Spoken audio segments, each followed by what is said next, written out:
Table of content. What is Kensington Palace? How much does it cost to visit Kensington Palace? When is Kensington Palace open? Does the taxpayer fund Kensington Palace? Nestled in the leafy Kensington Gardens next to London's famous Hyde Park, Kensington Palace has been one of the most recognisable royal residences since it was built in the 17th century. It is the official London base of many members of the firm, such as Prince William and Princess Kate, who lived in apartment 1A in the palace until last year, the Duke and Duchess of Gloucester, the Duke and Duchess of Kent, and Prince and Princess Michael of Kent. Princess Diana too famously lived in the palace, with her statue being unveiled in the sunken garden of the palace in the summer of 2021. Kensington Palace is an ideal place for a family day out, with plenty on offer as it is taken care of by the charity Historic Royal Palaces, an organisation which expertly cares for a host of royal properties including Kew Palace, the Tower of London, Banqueting House and Hampton Court Palace. Here express.co.uk takes a look at the history of the palace, how much it will cost to get in and what your ticket price can get you, as the royals have begun to offer £1 tickets to some families. Click here to join our WhatsApp community to be the first to receive news about the royal family. What is Kensington Palace? Kensington Palace was originally built as a two-storey mansion in 1605, however after William III and Mary II assumed the throne in 1689 they moved in and began renovating the property to make it suitable for royalty. Other famous monarchs who made their home at Kensington included Queen Anne, George I and George II, with the first two making their own improvements to the palace. One of its most renowned residents was Queen Victoria, who was born there in 1819 and learned there as an 18-year-old in 1937 that she had succeeded her uncle William IV to the throne, with her holding her first Privy Council meeting in the palace's Red Saloon. After the royals relocated to Buckingham Palace, Kensington was used by more minor royals, but eventually fell into disrepair and was damaged during the Blitz in 1940.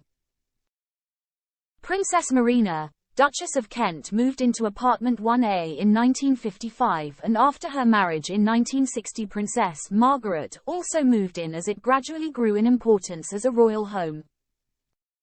In 1981 then Prince Charles and Princess Diana moved into apartments 8 and 9, with them raising Princes William and Harry there and Kensington remaining Diana's home until her death in 1997. Experience the Express like never before. Advert-free experience without interruptions. Rocket fast speedy loading pages.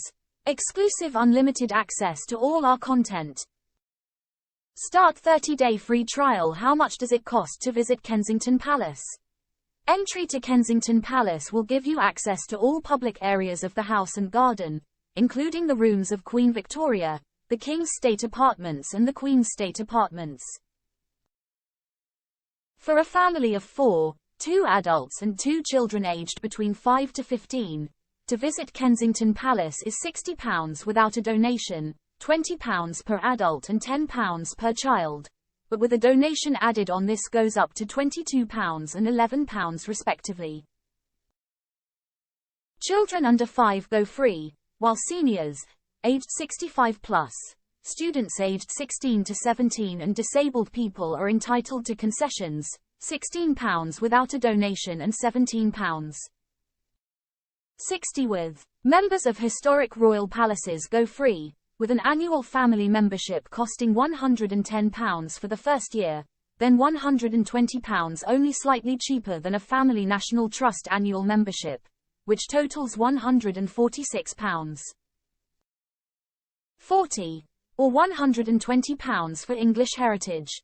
Kensington Palace is situated in central London, with good bus and tube links nearby, and coming by car is not recommended as there are limited public parking facilities in the area. From October 21, historic royal palaces are slashing the entry prices to Kensington, Hampton Court and the Tower of London to just £1 for those on universal credit and other named benefits. When is Kensington Palace open? Kensington Palace is closed to the public until December 13th, although the pavilion and the sunken gardens are open Wednesday to Sunday 10 a.m. to 4 p.m. The palace is then open December 13th until Christmas Eve, Wednesday until Sunday 10 a.m. to 4 p.m., with last admission at 3 p.m. and pre-booking is advised.